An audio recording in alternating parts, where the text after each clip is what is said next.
Hello friend, आइए जो सातवाहन वंश का बचा हुआ पार्ट है उसमें हम आज देखते हैं गौतमी पुत्र शातकर्णी को, जिसके शासन का टाइम है 106 से लेके 130 ईस्वी सन। इसके ये शासन का टाइम है। ये सातवाहन वंश का 23वां शासक होता है। कौन सा? 23वां शासक। क्योंकि इससे पहले हमने आपको बताया कि सातकर्णी, श्री शातकर्णी से लेकर श्री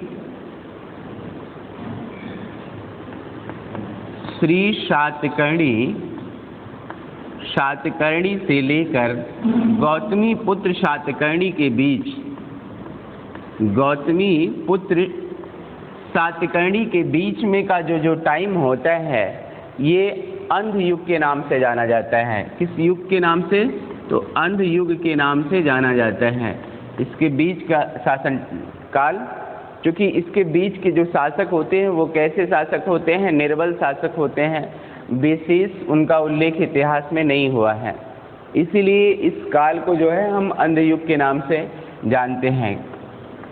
तो इसके बाद, इस अंध युग के बाद जो शासक हुआ ये गौतमी पुत्र शातकर्णी हुआ। ये इसीलिए इसको 23वां शासक कहते हैं। इसके बीच में ओवरऑल कुल मिलाकर 22 शासक हुए हैं। इससे पहले अगर पूछे, यहाँ से भी अगर क्वेश्चन पूछे कि गौतमी पुत्र शातकर्णी से पहले कुल कितने शासक हुए हैं, तो इससे पहले कुल मिला के 22 शासक हुए हैं। और ये कौन सा शासक होता है? 23वां शासक होता है। जहाँ तक गौतमी पुत्र शातकर्णी के बारे में जानकारी का प्रश्न है, तो इसके बारे में जानकारी नासिक गुहा लेख से मिलती है। कहाँ से मिलता है? तो नासिक गुहा लेख से। नासिक गुहा लेख से, नागनिका के नाना घाट अभिलेख से। नाना घाट अभिलेख किसका है? अगर ये पूछे तो इससे पिछले वीडियो में हमने बताया था नागनिका, चूँकि नागनिका नाम है और उसका अभिलेख कौन सा है? नाना घाट। तो नाना घाट अभिलेख है। इससे भी जो है गौतमी पुत्र शातकर्णी के बारे में जानकारी प्राप्त होती है। इसके पिता का नाम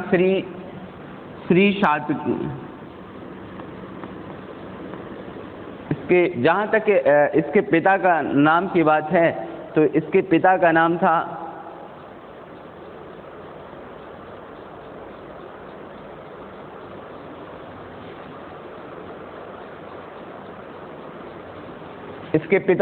श्री शातकर्णी था।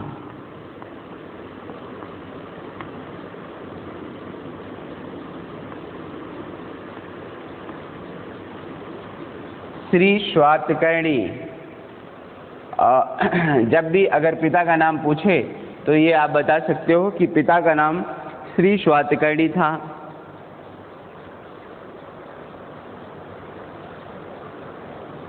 श्री शातकर्णी कहीं कहीं शिव शातकर्णी भी देता है, तो ये जानती रहिएगा, कोई दिक्कत नहीं, चाहे ये नाम दे दे चाहे श्री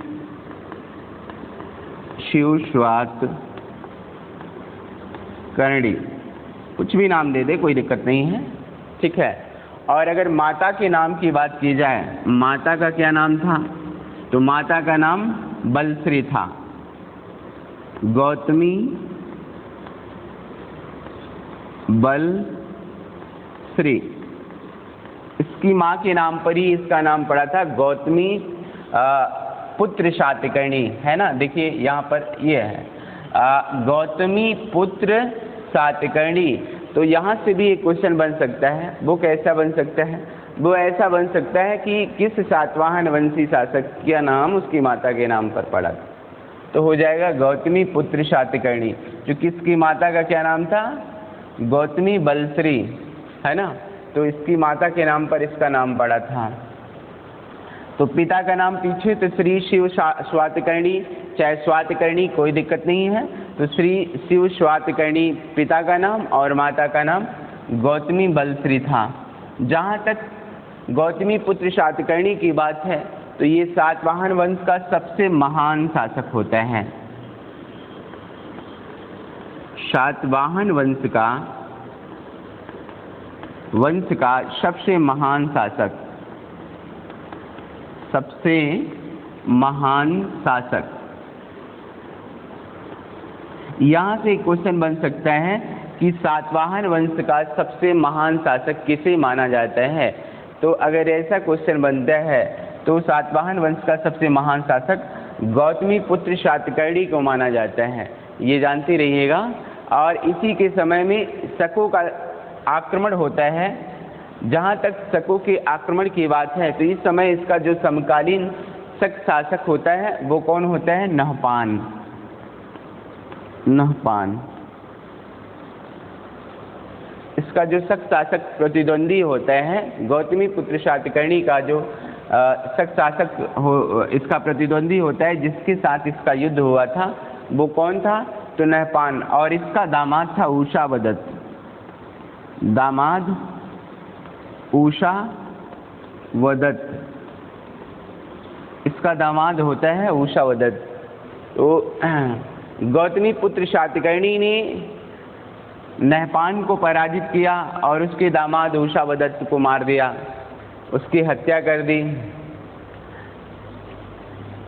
और नहपान की बहुत सारी मुद्राओं को पुनरअंकित करवाया, पुनरअंकित। तो और यह इसकी विजय का जो उल्लेख मिलता है वो उससे ये पता चलता है कि इसने अजकालिके नामक एक क्षेत्र था जो किसी को दान किया था। अजकालिके,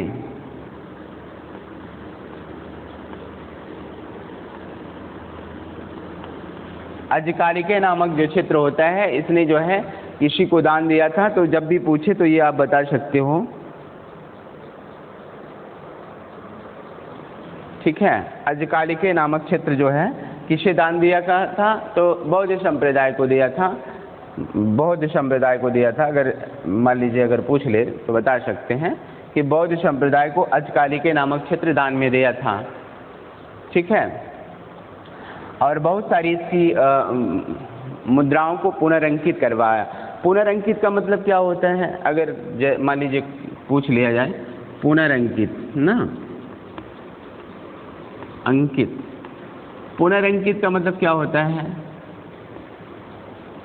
पुनरअंकित का मतलब होता है कि जो पुराने सिक्के हों उन सिक्कों को पुनः फिर से ढलवाकर उस पर नई कुछ ऐसी प्रतीक चिन्ह को अंकित कर देना, उसी को क्या कहा जाता है? पुनरअंकित। तो इसकी मुद्रा को जो है नहपान की बहुत सारी मुद्राओं को इसने क्या किया कि फिर से गलवाकर उसके बाद नई मुद्रा उस पर के रूप में उसको बनवाया और उस पर फिर से अपना नाम लिखवाया, अंकित करवाया। तो इससे ये पता चलता है कि गौतमी पुत्र शातकर्णी ने नहपान को पराजित किया था। और हो न हो अजकालिके नामक क्षेत्र इसके अधिकार क्षेत्र में रहा होगा, तभी इसने जो है बौद्ध संप्रदाय को इसको दान में दिया था। तो जब भी अगर ऐसा पूछे तो आप ये बता सकते हो, ठीक है, नहपान को और उसके दामाद उषावदत्त। अब यहाँ से क्वेश्चन ये बन सकता है कि गौतमी पुत्र शातकर्णी के समय में कौन सा शकवंशी शासक था जिसने आक्रमण किया था? तो अगर ऐसा क्वेश्चन बनता है तो उसका सही आंसर हो जाएगा नहपान हो जाएगा। नहपान था जिसने इसके समय में आक्रमण किया। उसके दामाद का क्या नाम था? अगर ये पूछता है तो हो जाएगा उषावदत्त, है ना। तो ये जानते रहिएगा। और इसने किसकी उपाधि धारण की? तो वेड़ा कटक की। किसकी उपाधि धारण की? उपाधियों से एक क्वेश्चन आता है तो उपाधि की बात करेगा, उपाधि। तो इसकी उपाधि थी वेड़ा कटक। वेड़ा कटक, वेड़ा कटक की उपाधि धारण की। और इसको ये वर्ण व्यवस्था का जो है संरक्षक भी कहा जाता है ना। वर्ण व्यवस्था का संरक्षक भी कहा जाता है इसे, वर्ण व्यवस्था का संरक्षक।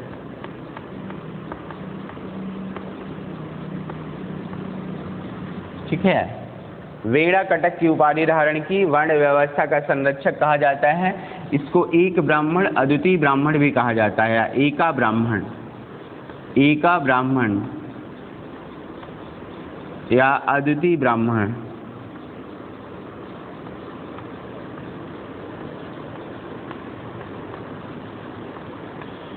है ना। तो ये जब भी आपसे पूछा जाए कि एका ब्राह्मण या अद्वितीय ब्राह्मण किसे कहा जाता है, तो एका ब्राह्मण और अद्वितीय ब्राह्मण जो है गौतमी पुत्र शातकर्णी को कहा। चूंकि ये क्वेश्चन जो है 1-2 बार आ चुका है, सिविल में भी पूछा गया है कि एका ब्राह्मण किसे कहा जाता है, तो ये जानते रहिएगा। एका ब्राह्मण पूछेगा तो गौतमी पुत्र शातकर्णी को एका ब्राह्मण अद्वितीय। वर्ण व्यवस्था का संरक्षक किसे कहा जाता है, अगर ऐसा भी पूछता है तो वर्ण व्यवस्था का संरक्षक किसे कहा जाता है, तो गौतमी पुत्र शातकर्णी को वर्ण व्यवस्था का संरक्षक कहा जाता है।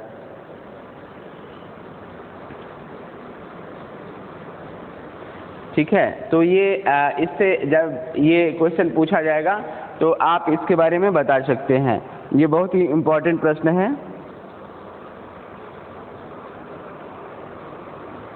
और ये पूछे कि ये कहाँ का राजा था, तो मूलक का राजा था। कहाँ का राजा था गौतमी पुत्र शातकर्णी, तो मूलक का राजा,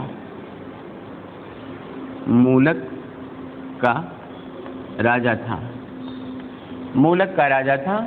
और इसने अपने पुत्र वासिष्ठी पुत्र पुलमावी, इसका जो पुत्र होता है गौतमी पुत्र शातकर्णी का पुत्र जिसका नाम होता है वासिष्ठी पुत्र पुलमावी, वासिष्ठी पुत्र पुलमावी, वासिष्ठी पुत्र पुलमावी इसके पुत्र का नाम था। तो वासिष्ठी पुत्र पुलमावी इसका पुत्र था। इसने अपनी इस पुत्र का विवाह जो है शासक रुद्रदामन की पुत्री से करवाया था। किससे? रुद्रदामन की पुत्री से। रुद्रदामन ये शक वंश का एक शक्तिशाली शासक होता है। तो रुद्रदामन की पुत्री से इसने अपने पुत्र वासिष्ठी पुत्र पुलमावी का विवाह करवाया था। तो इस प्रकार से अगर पूछा जाए कि सातवाहन वंश का सबसे शक्तिशाली शासक जिसने जो है सातवाहन वंश की सत्ता को एक विशाल साम्राज्य में स्थापित किया, इसने जो है गुजरात तक के क्षेत्रों को, उत्तर में मालवा और गुजरात के आसपास के क्षेत्रों पर भी अपना विजय परिचम फहराया, और दक्षिण में कर्नाटक के आसपास का एरिया भी इसके अधीन आता था। तो ये एक बड़े विशाल साम्राज्य में इसने जो है सातवाहन वंश की सत्ता को स्थापित किया, और जो है 106 से लेके 130 ईसा पूर्व तक इसने शासन किया। अब इसके बाद जो इस अगला होता है शासक जिसका नाम होता है वासिष्ठी पुत्र पुलमावी, आइए उसको देखते हैं। वासिष्ठी पुत्र पुलमावी गौतमी पुत्र शातकर्णी के बाद अगला शासक होता है जिसने 130 से लेकर 159 ईस्वी तक शासन किया। जहाँ तक इसके पिता का नाम है तो इसके पिता का नाम गौतमी पुत्र शातकर्णी था। इसकी एक उपाधि थी दक्षिणा पथेश्वर की। तो अगर ये कहे कि दक्षिणा पथेश्वर की उपाधि किसकी थी, तो वासिष्ठी पुत्र पुलमावी की दक्षिणा पथेश्वर इसे कहा जाता है। और इसके समय में शक शासक चष्टन पुत्र रुद्रदामन और चष्टन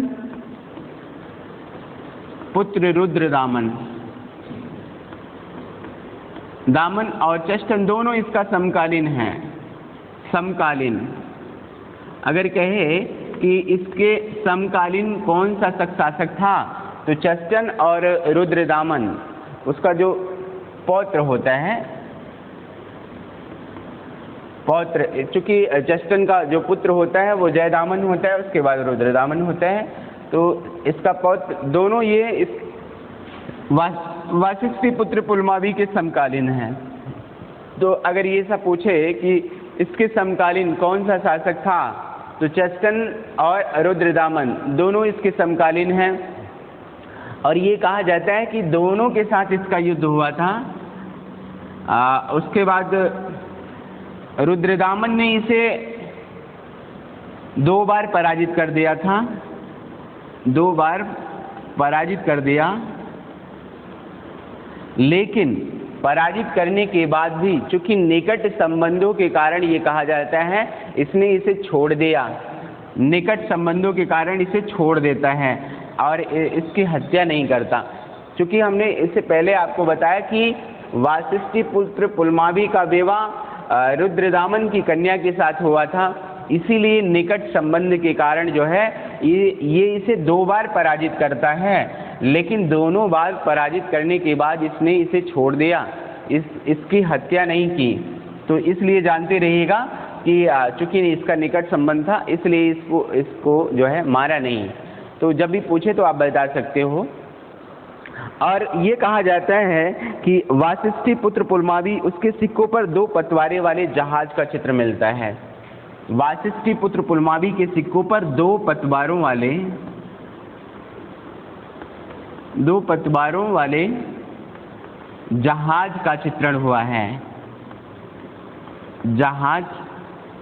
2 पतवारों वाले जहाज का चित्रण हुआ है, जिससे ये इसकी नौसेना के बारे में जानकारी मिलती है। नौसेना, नाविक सेना, इसकी नाविक सेना के बारे में जानकारी प्राप्त होती है। तो आपसे यहाँ से एक क्वेश्चन पूछा जा सकता है, वो ये पूछा जा सकता है किसके सिक्कों पर 2 पतवारों वाले जहाज का अंकन मिलता है, या किसके सिक्कों पर 2 पतवारों वाले जहाज का चित्र मिलता है। अगर ऐसा कहता है तो उसका सही आंसर हो जाएगा वाशिष्ठी पुत्र पुलमावी, इसी के सिक्कों पर 2 पतवारों वाले जहाज का चित्रण मिलता है। ये जानते रहिएगा, जब भी अगर पूछेगा तो आप बता सकते हैं ये इसके बारे में।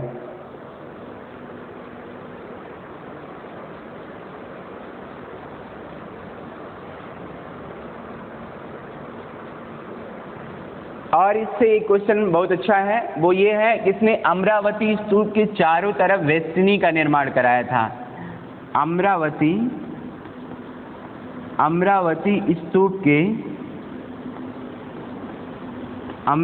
स्तूप के चारों तरफ वेस्टिनी का निर्माण कराया था। तो ये जानते रहिएगा, अगर पूछा जाए किसने अमरावती स्तूप के चारों तरफ वेस्टिनी का निर्माण कराया, तो ये आप बता सकते हैं कि अमरावती स्तूप के चारों तरफ वेस्टिनी का निर्माण वाशिष्ठी पुत्र पुलमावी ने कराया था। इसी ने जो है इसके चारों तरफ वेस्टिनी का निर्माण कराया। जब भी अगर पूछता है ऐसा तो बता सकते हैं। वाशिष्ठी पुत्र पुलमावी के बाद अगला जो शासक होता है शिव सातकर्णी होता है। कौन होता है? तो शिव सातकर्णी।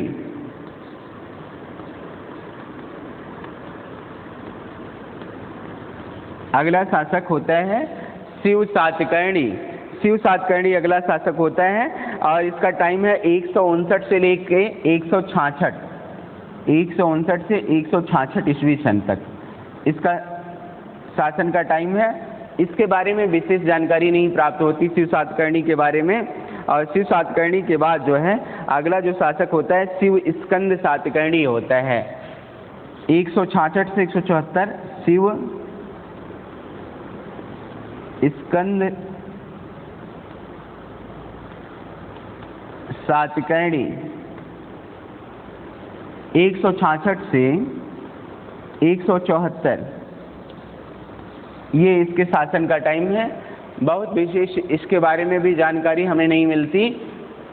अगर पूछे तो शिव सातकर्णी और शिव स्कंद सातकर्णी के बारे में विशेष जानकारी हमें नहीं प्राप्त होती। ये नाम मात्र के शासक होते हैं। इसके बाद होता है आखिरी जो थोड़ा सा शक्तिशाली शासक होता है यज्ञश्री सातकर्णी।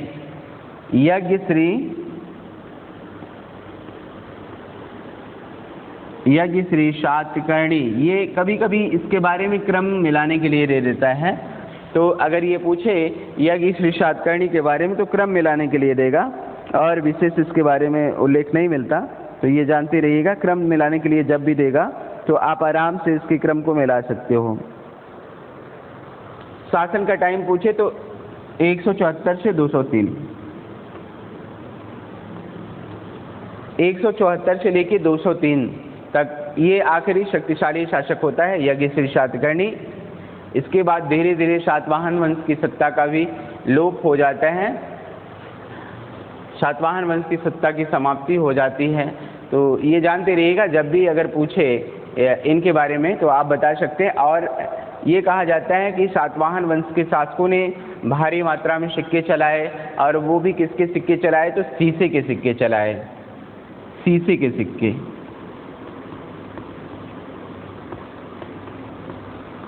ये बड़ा इम्पोर्टेंट प्रश्न है कि किसने शीशे के सिक्के चलाए।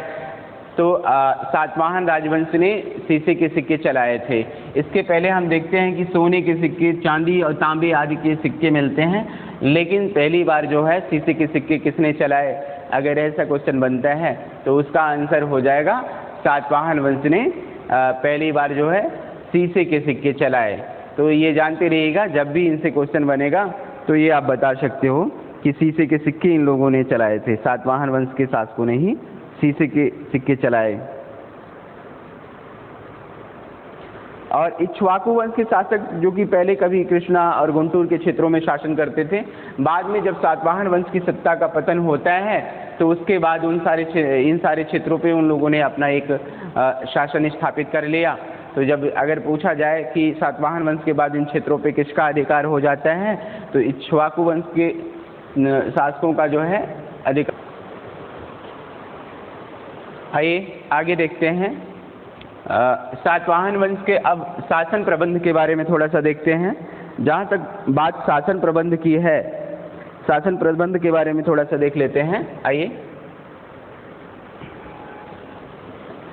शासन प्रबंध की जो बात अगर की जाए तो इनका शासन कैसा होता था? राजतंत्रात्मक शासन पद्धति इनके शासन में लागू थी। राजतंत्रात्मक शासन पद्धति का मतलब होता है जिसमें राजा सर्वे सर्वा होता है, राजा के हाथों में असीम अधिकार होते हैं, राजा किसी को भी चाहे दंडित कर सकता है, राजा किसी को भी चाहे मतलब आखिरी निर्णय जो देने का अधिकार होता है वो किसके पास होता है? राजा के पास होता है। शासक के पास ही सारी शक्तियां निहित होती हैं, वो चाहे वो सैन्य शक्ति हो, चाहे अर्थव्यवस्था से संबंधित हो, चाहे व्यापार वाणिज्य से, तो इन सभी को के जो आखिरी शक्ति है वो किसके पास हुआ करती थी? तो वो शासक के पास होती थी। तो ये कुल मिलाकर ये कहा जाए कि इस राजतंत्रात्मक शासन पद्धति में राजा ही सर्वे सर्वा हुआ करता था और इसके पास असीम अधिकार हुआ करते थे। ठीक है, तो हर प्रकार का आखिरी निर्णय देने का अधिकार इसी के पास हुआ करता था। और जहाँ तक बात इनकी उपाधियों की आती है तो सातवाहन वंश के शासकों ने राजा, राजराज, महाराज, देखिए एक शब्द आया है यहाँ पर महाराज, और कुछ तो इन्होंने शकों के अनुसरण पर एक और उपाधि धारण की थी, स्वामिन की। स्वामिन बात आती है महाराज की, तो जब महाराज हम जैसे उत्तर भारत में देखते हैं ना, अगर उत्तर भारत का कोई भी शासक महाराज की उपाधि धारण करता है तो ये जो महाराज की उपाधि है ये कैसी उपाधि हो जाती है? सामंतवाद की सूचक हो जाती है, सामंत की सूचक है। उत्तर भारत में ये महाराज शब्द जो है ये सामंत का सूचक होता है, लेकिन दक्षिण भारत में महाराज जो उपाधि होती है ये स्वतंत्रता की सूचक होती है। तो ये अंतर है, जानते रहिएगा, जब भी कभी पूछा जाए इस अंतर के बारे में आप बता सकते हो कि महाराज, और जैसे उत्तर भारत में महाराजा धीराज, महाराजा धीराज, ये महाराजा जो महाराजा धीराज की उपाधि है ये स्वतंत्रता की सूचक है, न कि महाराज। लेकिन दक्षिण भारत में महाराज उपाधि जो होती है वो स्वतंत्रता की सूचक होती है, वो किसी सामंत की सूचक नहीं होती, ये जानते रहिएगा। नहीं तो अगर इसको नहीं जानेंगे तो यहाँ गलत हो जाएगा। तो ये सारी उपाधियाँ ये धारण करते थे।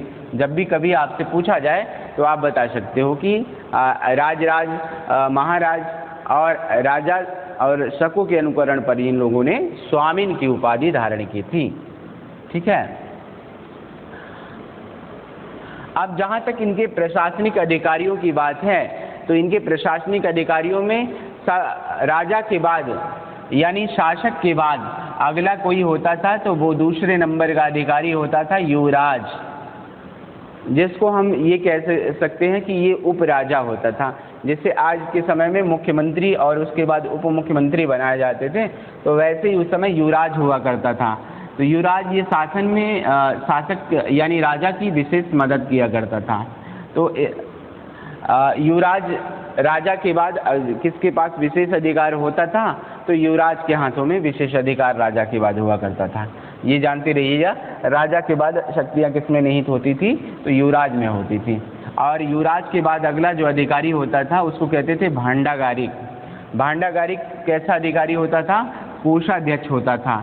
ये भांडागारिक कोष की देखरेख करने वाला अधिकारी हुआ करता था। तो जब भी अगर पूछे कि सातवाहन काल में कोष की देखरेख कौन करता था, तो कोष की देखरेख करने वाला अधिकारी भांडागारिक के नाम से जाना जाता था। ठीक है, क्लियर हो गया। अगला है रज्जुक। रज्जुक ये कैसा अधिकारी होता था? ये राजस्व विभाग देखा करता था। राजस्व विभाग में कहाँ से कितनी आय हुई, ये सब सारी चीज़ें देखने का अधिकारी किसके पास हुआ करता था? तो रज्जुक के पास हुआ करता था। अगला है कर्मांतिक। कर्मांतिक कैसा अधिकारी होता था? तो कर्मांतिक जो होता था ये भवन निर्माण, यानी भवन निर्माण संबंधी जितने भी जो भी कार्य हुआ करते थे वो कौन देखता था? तो वो कर्मांतिक देखता था।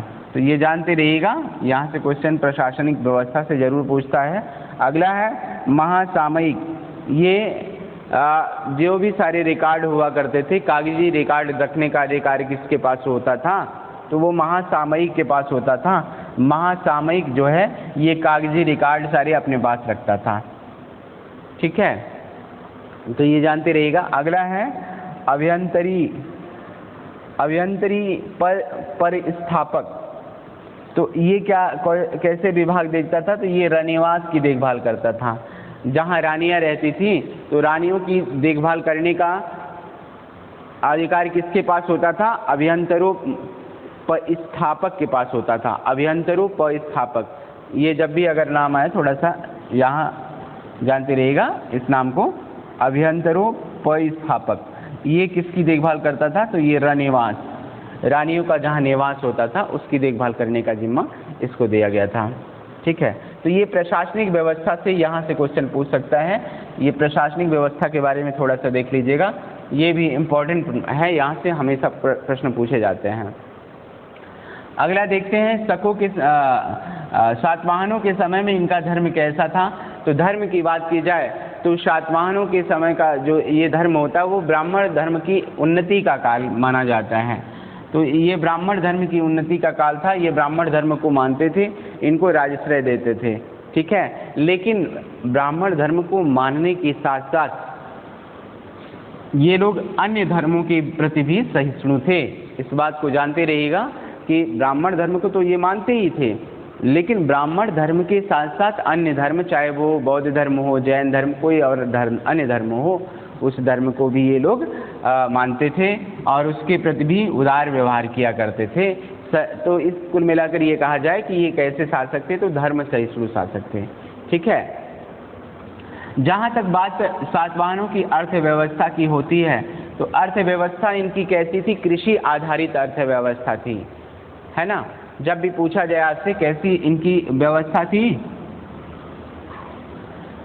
तो कृषि आधारित अर्थव्यवस्था थी, है ना। कृषि आधारित अर्थव्यवस्था, और कृषि आधारित अर्थव्यवस्था के साथ साथ पशुपालन, व्यापार, वाणिज्य आदि भी जो है इस समय जो है व्यापार वाणिज्य आदि के बारे में भी हमको जानकारी प्राप्त होती है। इनका व्यापार वाणिज्य के बारे में बात होती है तो 75 प्रकार के व्यापार किए जाते थे, जिसका उल्लेख हमको मिलता है। ये जानते रहिएगा जब भी कहें। तो जहाँ तक बात कर की होती है कृषि कर की, तो लगभग 1/6 भाग जो है ये लोग एज ए कृषि कर के रूप में लिया करते थे। तो जब भी पूछे, और अर्थव्यवस्था में ये अगर कहें तो प्राचीन इतिहास में लगभग जिन भी शासकों के बारे में पूछा जाए, सभी की जो अर्थव्यवस्था का प्रधान स्रोत हुआ करता था वो क्या हुआ करता था? कृषि आधारित लगभग सभी की प्रमुख जो है साधन रहे हैं। तो जब भी अगर आपसे पूछे तो ये बता सकते हैं आप। ठीक है, जहाँ बात आती है स्थापत्य कला की, तो स्थापत्य कला की बात अगर करें तो स्थापत्य कला के समय में इस समय जो है बौद्ध धर्म से संबंधित जो है स्थापत्य कला का विकास हुआ था। बौद्ध धर्म से संबंधित इन्होंने कई निर्माण कार्य कराए थे। तो जब भी अगर पूछे तो आप बता सकते हो कि स्थापत्य कला का विकास इनके समय में हुआ, और वो भी बौद्ध धर्म से संबंधित स्थापत्य कला का इन लोगों ने निर्माण करवाया था। तो ये जानते रहिएगा। और जहाँ तक बात इनकी भाषा साहित्य की आती है तो भाषा साहित्य के अंतर्गत इनकी जो आम बोलचाल की भाषा होती थी वो कैसी होती थी? प्राकृत। और इस भाषा को उन लोगों ने राजकीय भाषा भी घोषित किया था। तो जब ये पूछे कि सातवाहनों की राजकीय भाषा कौन सी थी, तो इनकी राजकीय भाषा भी प्राकृत थी। ठीक है, राजकीय भाषा कैसी थी? तो प्राकृत। लेकिन प्राकृत भाषा के साथ साथ ये लोग संस्कृत भाषा का भी जो है प्रयोग करते थे, ये जानते रहिएगा अगर पूछे। क्योंकि थोड़ा सा डीप में जाएगा तो ये बना सकता है कि सातवाहन वंश के शासक प्राकृत भाषा के साथ किस अन्य भाषा का प्रयोग करते थे। तो ये अगर पूछता है तो जानते रहिएगा संस्कृत भाषा, उसका भी प्रयोग करते थे ये लोग। ठीक है, संस्कृत भाषा इसका भी प्रयोग करते थे। लेकिन प्राकृत भाषा जो होती थी इनकी राजकीय भाषा थी। और उसके बाद जो है इस भाषा में एक ग्रंथ लिखा था किसने? हाल। सातवाहन वंशी शासक होता है हाल, इसने एक ग्रंथ लिखा जिसका नाम था गाथा सप्तशती।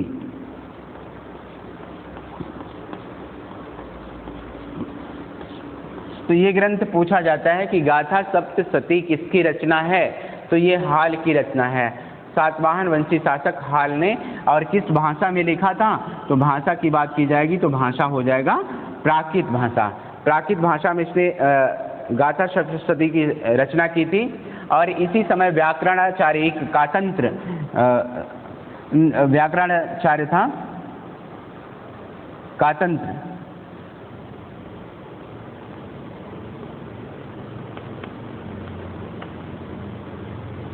तो ये अगर आपसे पूछे तो इसके बारे में आप बता सकते हैं, क्योंकि यहाँ से क्वेश्चन हमेशा बनता है।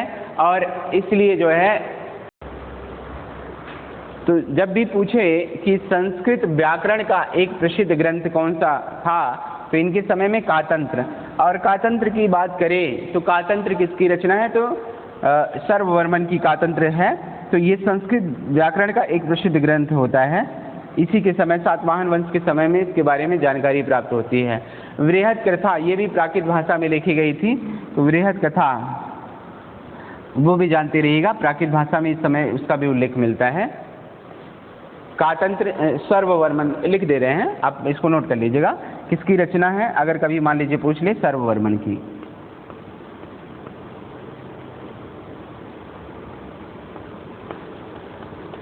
कातंत्र किसकी रचना है? सर्ववर्मन की है कातंत्र।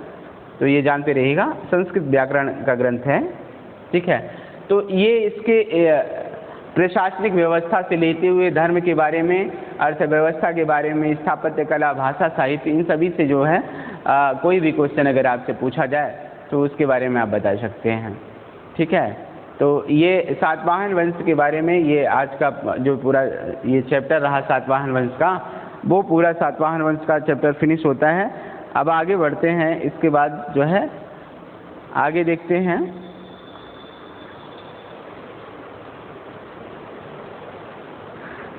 आइए अब आगे देखते हैं। अगला जो है वो सातवाहन वंश के बाद जो अगला वंश होता है वो चेदी वंश होता है, ये कलिंग का।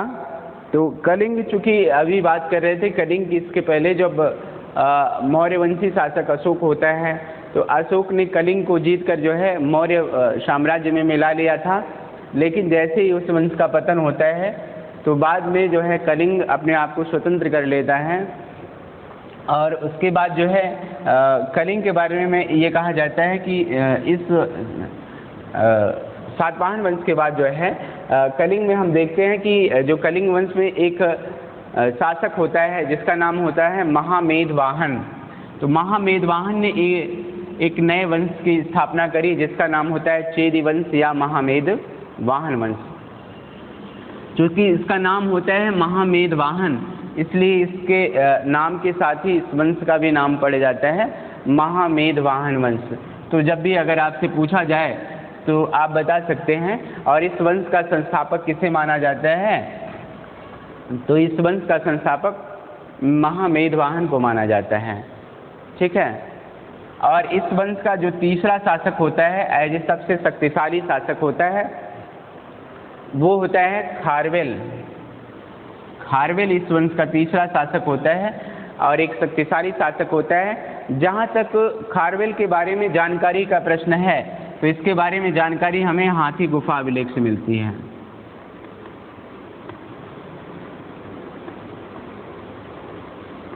हाथी गुफा अभिलेख, इसी से इसके बारे में हमें जानकारी प्राप्त होती है।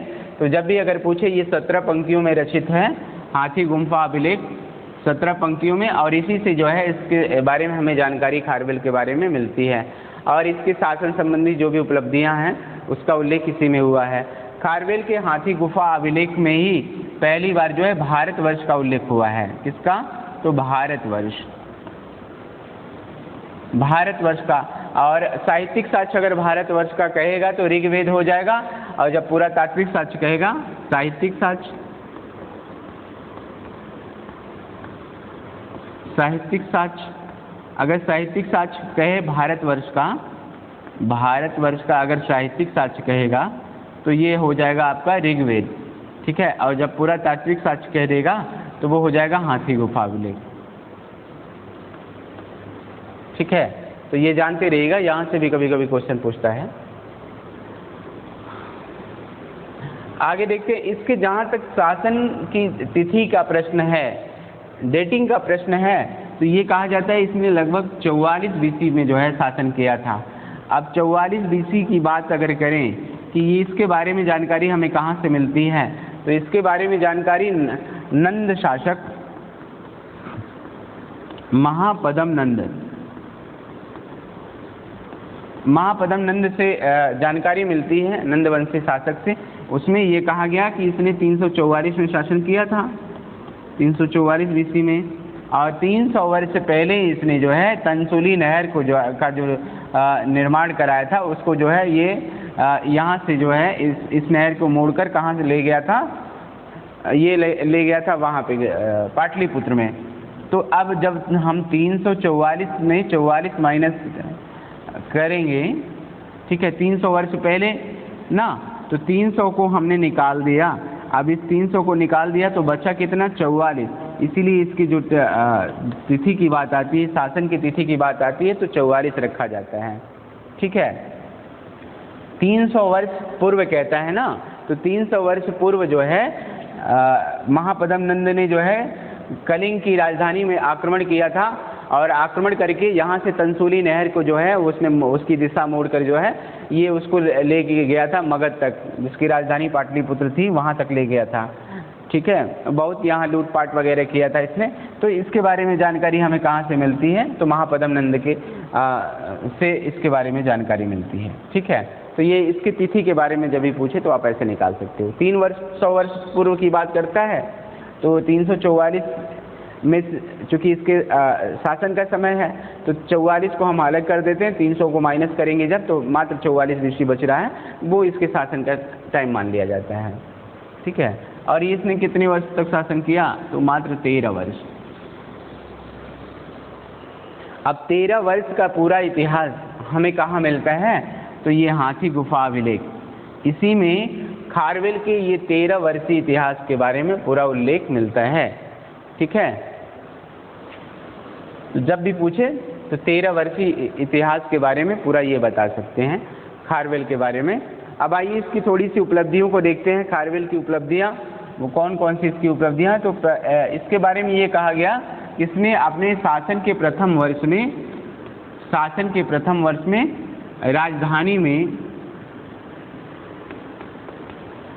राजधानी में तोरण द्वारों का निर्माण कराया, तोरण द्वार का निर्माण कराया।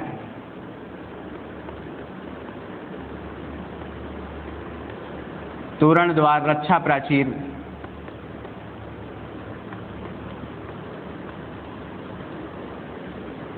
ठीक है। तोरण द्वार और रक्षा प्राचीर का निर्माण इसने अपने राजधानी के में शासन के पहले वर्ष कराया। और दूसरे वर्ष इसने सातकर्णी को तुच्छ समझते हुए, दूसरे वर्ष इसने सातकर्णी शासक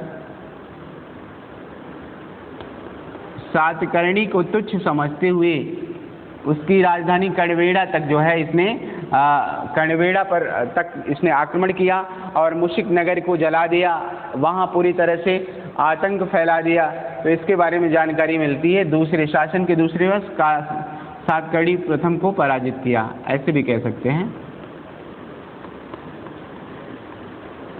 पराजित किया। ठीक है, तो जब भी पूछा जाए तो ये शासन के दूसरे वर्ष, किस वर्ष?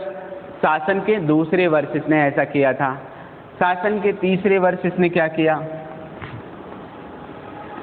नृत्य संगीत समारोह का, नृत्य संगीत जैसे समारोह का इसने आयोजन किया था शासन के तीसरे वर्ष। ठीक है, तो जब कभी आपसे पूछे तो ये बता सकते हैं शासन के तीसरे वर्ष इसने नृत्य और संगीत जैसी सभाओं का आयोजन किया था। शासन के ये इसने चौथे वर्ष भोज राष्ट्रिकों और पर इसने आक्रमण किया था। किसमें? भोज और राष्ट्रिकों को ऊपर। चौथे वर्ष भोज राष्ट्रिकों जो बरार के पास थे, तो इन पर आक्रमण किया था। इन पर आक्रमण किया।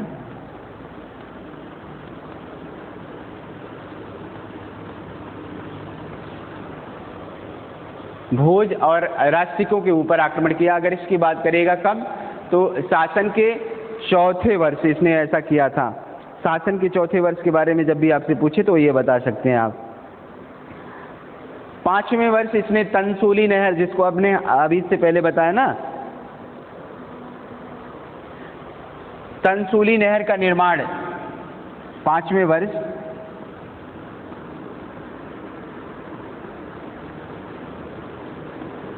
तनसूली नहर, जिनका 300 वर्ष पूर्व जो है महापद्म नंद ने निर्माण कराया था, जिसकी डेटिंग के बारे में अभी बताया ना कि इसकी जो डेटिंग के बारे में जानकारी मिलती है वो यहीं से मिलती है।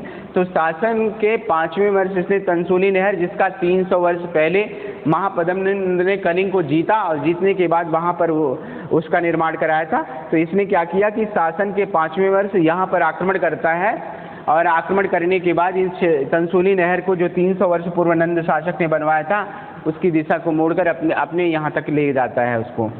तो ठीक है, तो ये जब पूछेगा तो शासन के किस वर्ष, तो शासन के पांचवें वर्ष इसने ऐसा किया था।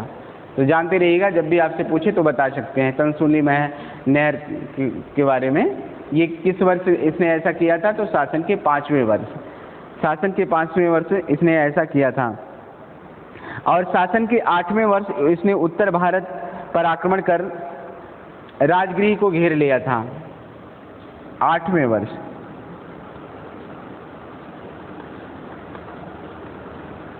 उत्तर भारत पर आक्रमण कर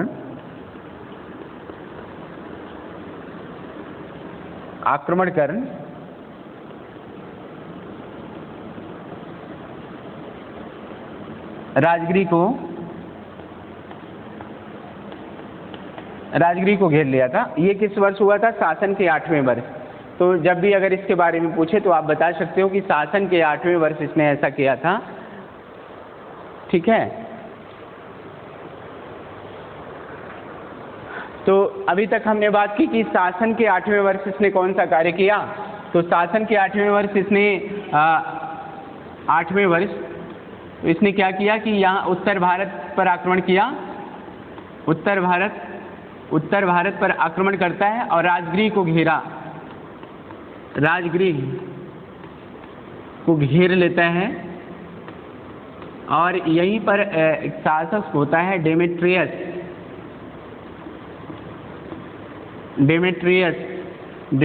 को इसने आक्रांत किया। तो जब अगर आपसे पूछे तो शासन के आठवें वर्ष इसने उत्तर भारत पर आक्रमण किया, राजगृह को घेरा और डेमेट्रियस को आक्रांत किया था। इसने किस वर्ष किया था? तो शासन के आठवें वर्ष। तो शासन के आठवें वर्ष के बारे में जब भी आपसे बात की जाएगी तो इसके बारे में आप ये बता सकते हैं। बहुत ही इम्पोर्टेंट है ये, इसको जानते रहिएगा। और 9वें वर्ष इसने प्राची नदी के दोनों किनारे पर राजप्रसाद का निर्माण करवाया था। प्राची नदी के दोनों किनारों पर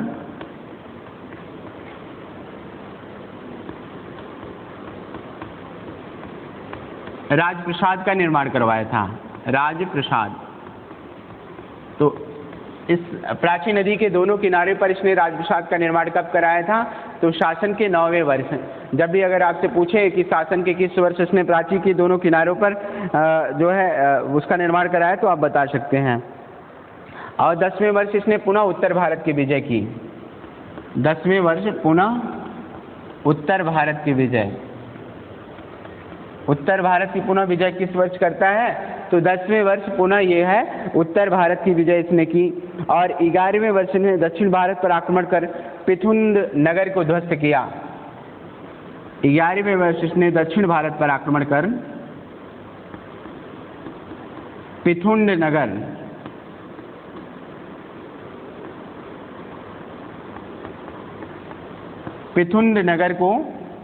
नगर को इसने क्या किया? ध्वस्त किया था। किस वर्ष? शासन के 11वें वर्ष इसने। ठीक है, ये कहाँ है? तो दक्षिण भारत में। तो दक्षिण भारत में इसने पिथुंड नगर पर आक्रमण कर उसको ध्वस्त किया था। जब भी अगर आपसे पूछे तो आप बता सकते हैं किस वर्ष था ये? तो 11वें वर्ष। और 12वें वर्ष इसने उत्तर भारत पर आक्रमण कर अपने हाथी घोड़ों को गंगा में स्नान करवाया और गंगा के जल को इसने पिलाया था। तो जब भी कहे, ये थोड़ा सा इम्पोर्टेंट है, किस वर्ष? तो 12वें वर्ष। शासन के 12वें वर्ष उत्तर भारत पर आक्रमण कर गंगा नदी में अपने घोड़ों को गंगा का जल पिलाया था।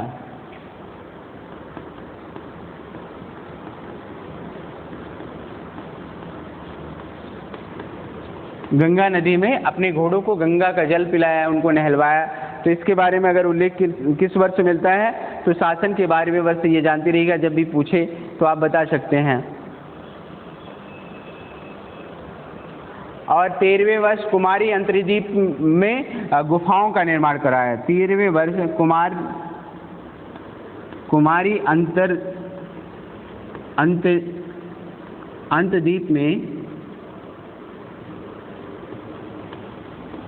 अंतर्द्वीप में जो है इसने कुमारी अंतर्द्वीप में अगर पूछे तो इसने जो है यहाँ पर गुफाओं का निर्माण कराया था। जब भी अगर आपसे पूछे तो आप बता सकते हैं इसके बारे में। अंतर्द्वीप में इसने किसका निर्माण कराया है? तो गुफाओं का। ठीक है, ये इसके 13 वर्ष का पूरा इतिहास रहा। तो जब भी अगर आपसे पूछा जाए तो ये बता सकते हैं। इसमें सबसे इम्पोर्टेंट ये है कि किस वर्ष इसने उत्तर भारत पर आक्रमण कर गंगा नदी में अपने घोड़ों को नहलवाया और उनको जल पिलाया। अगर इसकी बात करें तो शासन के 12वें वर्ष। और दक्षिण भारत में पिथुंड नगर पर आक्रमण कर उसको ध्वस्त करने की बात करेगा, ये हो जाएगा आपका 11वें वर्ष। और सातकड़ी प्रथम को तुच्छ समझती हुई उस पर आक्रमण किस वर्ष किया? पिथुंड नगर को जला दिया। तो इन सब की बात अगर की जाएगी तो ये हो जाएगा शासन के 2रे वर्ष। जानते रहिएगा किस वर्ष नृत्य संगीत का आयोजन किया? शासन के 3रे वर्ष। ठीक है, तोरण रक्षा प्राचीर का निर्माण किस वर्ष कराता है? तो प्रथम वर्ष। ये सब सारे जो है इसके इतिहास संबंधी जो भी बातें अगर पूछी जाएं तो ये आप बता सकते हैं। ये पूरा आपका चेदी राजवंश से होता है। तो ये चेदी वंश यहाँ पर ये आज ये चैप्टर भी फिनिश होता है। ये जानते रहिएगा, जब भी इससे पूछा जाएगा तो आप बता सकते हैं चेदी वंश के बारे में। आगे देखते हैं विदेशी आक्रमण। विदेशी आक्रमण, विदेशी आक्रमण। जहाँ तक भारत पर विदेशी आक्रमण की बात आती है तो सबसे पहले जो आक्रमणकारी होता है वो होता है हिंद यवन। हिंद यवन, फिर आते हैं शक, फिर पहलव, और उसके बाद आते हैं कुषाण। कुषाण, ये इनका क्रम है। ये जानते रहिएगा, जब भी अगर पूछा जाए कि भारत पर सबसे पहले किस विदेशी आक्रमणकारी ने आक्रमण किया, तो सबसे पहला हो जाएगा हिंद यवन, उसके बाद हो जाएंगे शक, पहलव, कुषाण। एक थोड़ा सा डीप का प्रश्न है कि अगर ये पूछा जाए कि भारत पर पहला विदेशी आक्रमणकारी कौन होता है, तो हक्खामनीसी राजवंश का होता है। ईरानी राजवंश होता है हक्खामनीसी। तो अगर इसमें क्रम पूछेगा तो ये जानते रहिएगा, पहले हो जाएगा हिंद यवन, उसके बाद शक, फिर पहलव, फिर उसके बाद कुषाण। यहाँ से क्वेश्चन जरूर पूछा जाता है विदेशी आक्रमणकारियों से। तो सबसे पहला आक्रमणकारी हो जाएगा हिंद यवन। हिंद यवन शासकों ने ही भारत पर सबसे पहली बार आक्रमण किया और इस वंश का जो प्रथम आक्रमणकारी माना जाता है वो किसे माना जाता है? तो डेमेट्रियस को माना जाता है। डेमेट्रियस, इस वंश का प्रथम जो आक्रमणकारी होता है वो डेमेट्रियस होता है, लगभग 183 BC में, यानी 183 ईसा पूर्व में। इस वंश का प्रथम जो आक्रमणकारी होता है डेमेट्रियस होता है, 183 ईसा पूर्व में के लगभग होता है। इसने पंजाब के सियालकोट क्षेत्रों पर अधिकार किया और वहीं पर साकल को अपनी राजधानी बनाई। किसको बनाई? तो साकल को अपनी राजधानी बनाई। ये पूछ सकता है।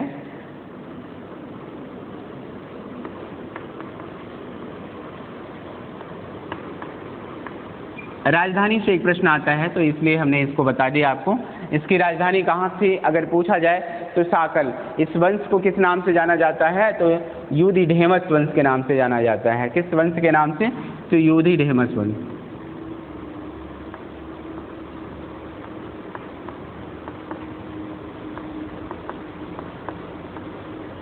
यूधी, कहीं यूथी थी भी देता है, यूधी चाहे यूथी, यूथी डेमस वंश,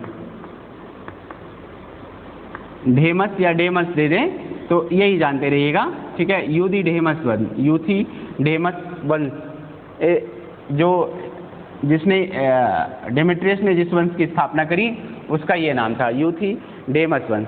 तो जब भी अगर आपसे पूछे डेमेट्रियस के वंश के बारे में तो आप बता सकते हैं इस वंश का क्या नाम था? तो इस वंश का यही नाम था, यूधिडेमस वंश, ठीक है। यूधिडेमस वंश इसका नाम था।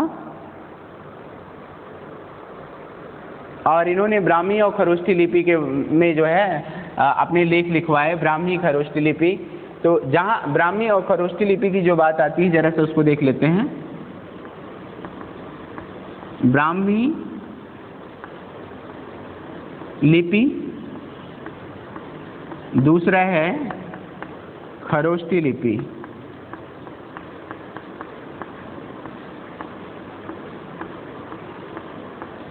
देखिए ब्राह्मी लिपि और खरोष्ठी लिपि में क्या अंतर है, जरा से इसे भी देख लेते हैं। ब्राह्मी लिपि जो होती है ये हमेशा जो है दाएं से बाएं लिखी जाती है। ये जान लीजिएगा, दाएं मतलब यहाँ से शुरू करते हैं। जैसे ये कहें कि ये जो लिपि हमने लिखना प्रारंभ किया, यहाँ से लिखना प्रारंभ किया, इस तरफ गए, तो ये कौन सी लिपि है? तो ये ब्राह्मी लिपि है ना। तो ब्राह्मी लिपि ये है, यहाँ से हमने लिखना प्रारंभ किया और यहाँ अंत किया, फिर उसके बाद यहाँ से शुरू किया, फिर उसके बाद जाके यहाँ पे अंत किया, इसलिए ये जो लिपि है ये ब्राह्मी लिपि है। और खरोष्ठी लिपि की जो बात आती है तो खरोष्ठी लिपि को क्या करते हैं, यहाँ से लिखना स्टार्ट करते हैं, यहाँ से लिखना स्टार्ट करके इस तरफ आते हैं और फिर जैसे ही यहाँ समाप्त होता है हमारा, समाप्त होने के बाद फिर यहाँ से हमने लिखना स्टार्ट किया, फिर इस तरीके से जाते हैं। तो जब भी अगर ब्राह्मी और खरोष्ठी लिपि की बात आएगी तो आप ब्राह्मी लिपि और खरोष्ठी लिपि के बारे में बता सकते हैं, ठीक है। तो ये आपसे पूछा जाए तो आप यहाँ से बता सकते हैं। अब आगे देखिए जो है डेमेट्रियस इस वंश का पहला संस्थापक शासक होता है। इसको यूधिडेमस वंश के नाम से भी जाना जाता है और इसने अपनी राजधानी कहाँ बनाई? साकल को अपनी राजधानी बनाई। और उसके बाद जो है इसने भारत के क्षेत्रों पे सबसे पहले आक्रमण किया। तो पहला आक्रमणकारी कौन हो जाएगा? तो डेमेट्रियस हो जाएगा और ये इस वंश का पहला शासक होता है। तो जब भी अगर डेमेट्रियस के बारे में या भारत पर पहला आक्रमणकारी के बारे में पूछे तो आप बता सकते हो कि, ठीक है। तो ये आप जानते रहिएगा मेनांडर। इसके बाद डेमेट्रियस के बाद अगला जो शासक होता है वो इसका भाई अपोलोडोटस होता है। डेमेट्रियस के बाद अगला जो होता है अपोलोडोटस।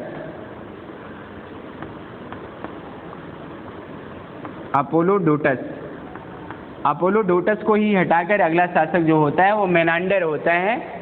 इसको हटाकर मेनांडर शासन सत्ता पे आसीन होता है।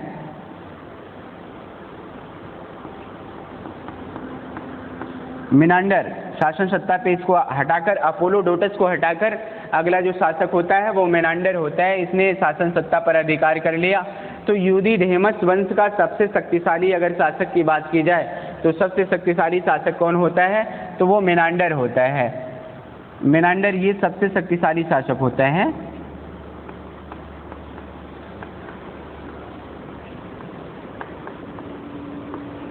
सबसे शक्तिशाली शासक की बात की जाएगी कौन था, तो सबसे शक्तिशाली शासक होता है मेनांडर होता है। वो ये यूधिडेमस वंश का, यूधिडेमस की बात की जाए, यूधिडेमस वंश का सबसे शक्तिशाली शासक कौन था, तो हो जाएगा मेनांडर। मेनांडर के बारे में जो जानकारी हमको मिलती है वो कहाँ से मिलती है, मिलिंद पन्नों से मिलती है। मिलिंद पन्नों से इसके बारे में जानकारी मिलती है। तो जब भी अगर आपसे पूछा जाए कि जानकारी हमें मेनांडर के बारे में कहाँ से प्राप्त होती है, तो मिलिंद पन्नों, मिलिंद के प्रश्न, मिलिंद के नाम से मेनांडर को जाना जाता है। मिलिंद पन्नों,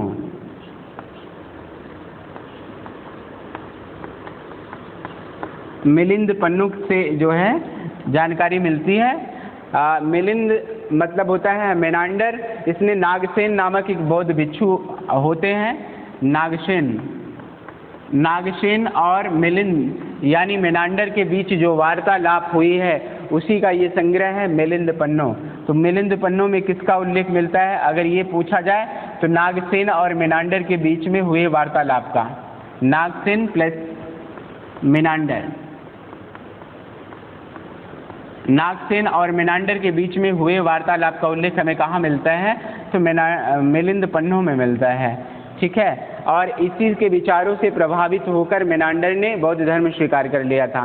तो यहाँ से भी अगर पूछे कि किसके विचारों से प्रभावित होकर मेनांडर ने बौद्ध धर्म को ग्रहण कर लिया था, तो नागसेन के विचारों से प्रभावित होकर ही मेनांडर ने बौद्ध धर्म ग्रहण कर लिया था।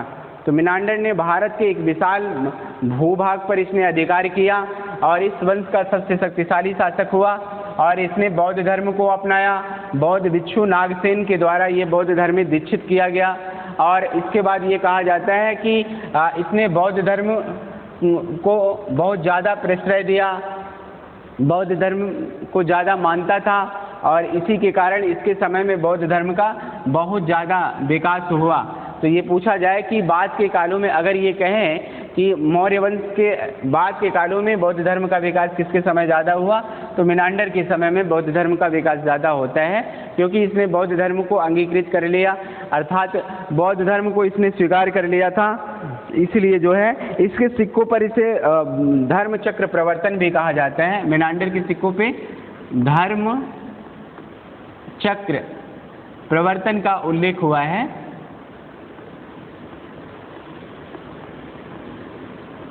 ठीक है, तो अगर ये कहे किसके सिक्कों पे धर्म चक्र प्रवर्तन का उल्लेख मिलता है, तो मेनांडर के सिक्कों पर ही धर्म चक्र प्रवर्तन का उल्लेख मिलता है। ये जानते रहिएगा, यहाँ से क्वेश्चन बहुत ज़्यादा इम्पॉर्टेंट है, पूछा भी जाता है हमेशा। ये तो सबसे ज़्यादा तो इम्पॉर्टेंट यही है कि मिलिंद पन्नों में किसका उल्लेख मिलता है, मेनांडर प्लस नागसेन का, दोनों का। ये सबसे इम्पॉर्टेंट प्रश्न है, इसको ध्यान दीजिएगा, यहाँ से क्वेश्चन हमेशा बनता है। तो मेनांडर से ये यूधिडेमस वंश से यहाँ से ये क्वेश्चन बनेंगे, इन क्वेश्चन पे विशेष फोकस करिए। और तो मेनांडर से ये क्वेश्चन आ सकते हैं, क्वेश्चन मेनांडर से और अच्छा है बड़ा, वो पूछा जा सकता है। ये कहा जाता है कि बौद्ध परंपरा के विपरीत जब मेनांडर की मृत्यु हो जाती है तो इसको जला दिया गया था। चूँकि बौद्ध परंपरा में ऐसी प्रथा नहीं थी तो इसको जला दिया गया था। तो ये जानते रहिएगा, मेनांडर की मृत्यु के बाद इसे जला दिया गया था। ठीक है, और इसके सिक्कों पर ऊँट का भी अंकन हुआ है। अगर ये पूछे किसके सिक्कों पर ऊँट का, किस विदेशी आक्रमणकारी के सिक्कों पे ऊँट का अंकन मिलता है, तो मेनांडर के सिक्कों पे ऊँट का अंकन हुआ है। और हिंद यवन शासकों ने ही पहली बार भारत में सोने के सिक्के चलाए। भारत में पहली बार सोने के सिक्के किसने चलाए, तो हिंद यवन शासकों ने सोने के सिक्के चलाए। कुछ विद्वानों ने ये कहा कि ये जो सोने के सिक्के हैं सबसे पहले मेनांडर ने ही चलाए थे। तो मेनांडर ने ही भारत में पहली बार सोने के सिक्के चलाए। और कुछ लोगों ने कहा कि डेमेट्रियस ने पहली बार सोने के सिक्के चलाए। हो ना हो, पहली बार भारत में स्वर्ण सिक्के किसने चलाए, तो हिंद यवन शासकों ने ही भारत में पहली बार सोने के सिक्के चलाए।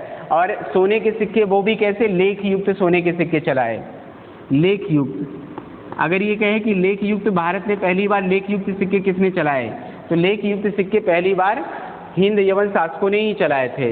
इस बात को जानते रहिएगा, ये बहुत ही इम्पॉर्टेंट प्रश्न है कि सोने के सिक्के भारत में पहली बार किसने चलाए और लेख युक्त सिक्के भारत में किसने पहले। लेख युक्त मतलब सिक्कों पे कुछ लिखा हो, ये जानते रहिएगा जब भी पूछा जाएगा। और मेनांडर के बाद जो अगला शासक होता है वो स्ट्रैटो प्रथम होता है। स्टेटो प्रथम इस वंश का अगला शासक होता है। इसके शासनकाल में इसकी माता अगाथोक्लिया छाई रहती है। विशेष जो है प्रभाव किसका होता है, इसकी माता अगाथोक्लिया का होता है, ये जानते रहिएगा जब भी पूछे। इसके बाद इस वंश का अगला जो शासक होता है स्टेटो द्वितीय होता है। कौन होता है, स्टेटो द्वितीय। स्टेटो द्वितीय इस वंश का अगला और अंतिम शासक होता है। तो ये जब भी अगर आपसे पूछे कि हिंद यवन वंश का में डेमेट्रियस यानी यूथिडेमस वंश का आखिरी शासक कौन होता है, तो स्टेटो द्वितीय होता है। यहाँ से क्वेश्चन पूछे जा सकते हैं।